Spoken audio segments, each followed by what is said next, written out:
SSC GD આ પણ બહુ સારી એવી પોસ્ટ હોય છે, ઘણી બધી વેકેન્સીઓ આવતી હોય છે દર વર્ષે, લગભગ આની 50,000 થી આસપાસ વેકેન્સી આવતી હોય છે, 50,000 પ્લસ વેકેન્સી આની દર વર્ષે આવતી હોય છે.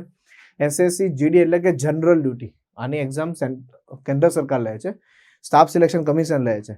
18 થી 23 વર્ષના વિદ્યાર્થી એપ્લાય કરી શકે છે. લાયકાત ફક્ત 10 પાસ છે. આમાં પણ પોસ્ટનું નામ છે constable general duty, constable as a constable તરીકે પોસ્ટ છે, જનરલ ડ્યુટી છે. જોબ એક્રોસ ઇન્ડિયા, અરે ઇન્ડિયામાં ગમે ત્યાં જોબ લાગી શકે છે, એવું જરૂરી નથી ગુજરાતમાં જ લાગે, બરાબર છે. પેરામિલિટરી ફોર્સિસમાં જો BSF, CISF, CRPF અને SSB, ત્યાર પછી ITBP, AR, આસામ રાઇફલ્સ જેને કહેશે, SSF એન્ડ NCB, આવી અલગ અલગ એના ડિપાર્ટમેન્ટ હોય છે જેની અંદર તમને જોબ લાગી શકે છે. SSC GD જનરલ ડ્યુટી, બરાબર છે, કોન્સ્ટેબલની એક જોબ છે. ત્યાર પછી વાત કરીએ એની સિલેક્શન પ્રોસેસ, તો પહેલા તો રિટન એક્ઝામ એટલે કે કોમ્પ્યુટર બેઝ ટેસ્ટ જ કહેવાય, ઓનલાઈન એટલે કે એ પણ MCQ બેઝ હોય છે, ગુજરાતી ભાષામાં તમે આપી શકો છો. આ બધી એક્ઝામ ગુજરાતી ભાષામાં તમે આપી શકો છો. ત્યાર પછી ફિઝિકલ એફિશિયન્સી ટેસ્ટ આવશે, મેં કીધું ને એક એક્ઝામ આપો પછી ફિઝિકલ એફિશિયન્સી ટેસ્ટ. જો આવી GD જેવી એક્ઝામ હશે, MTSમાં હવાલદારની પોસ્ટ હશે, તો આવી બધી જે એક્ઝામો હશે એની અંદર તમારે ફિઝિકલ ટ્રેનિંગ કમ્પલસરી હશે, ફિઝિકલ ટેસ્ટ કમ્પલસરી હશે, ફિઝિકલ સ્ટાન્ડર્ડ ટેસ્ટ, આમાં તમારી હાઇટ ને એ બધું માપવામાં આવશે, આમાં તમારે અમુક કિલોમીટર દોડવાનું હોય, બરાબર છે, અમુક મિનિટમાં, તો એ દોડી દેવાનું હોય એના માટે. ત્યાર પછી આવશે ડોક્યુમેન્ટ વેરિફિકેશન અને મેડિકલ ટેસ્ટ. આ 4 ફેઝમાં એક્ઝામ તમારી કમ્પ્લીટ કરવામાં આવે. ડન. ત્યાં સેલરી બી તમે જોઈ શકો તો 18,000 થી 56,000 ની આસપાસ આનો બેઝિક પે હોય છે. અને આગળ CHSL ની બધાની વાત કરીએ એમાં પણ સેલરી, બરાબર છે, અપ્રોક્સ 35 થી લઈને 40,000 ની આસપાસ સેલરી હોય છે. નેક્સ્ટ,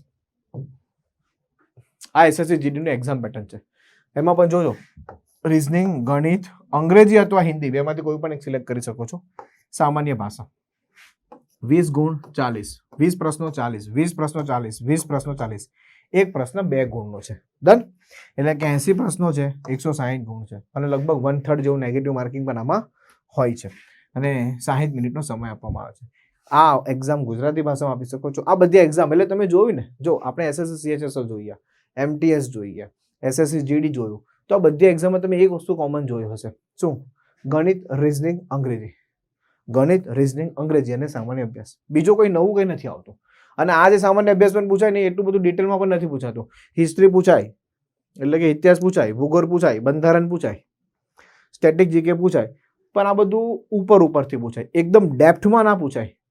સમજાય? જે એકદમ ડેપ્થમાં પૂછાય ને, જે ગુજરાત સરકારની અમુક એક્ઝામ હોય, GPSC હોય, ત્યાર પછી DYSO ની એક્ઝામ હોય, આ બધી એક્ઝામમાં જે પૂછાય ને એટલું બધું ડેપ્થમાં પણ ના પૂછાય, થોડું ઉપર પૂછાય. મેઇન ભારણ કયા સબ્જેક્ટ પર છે?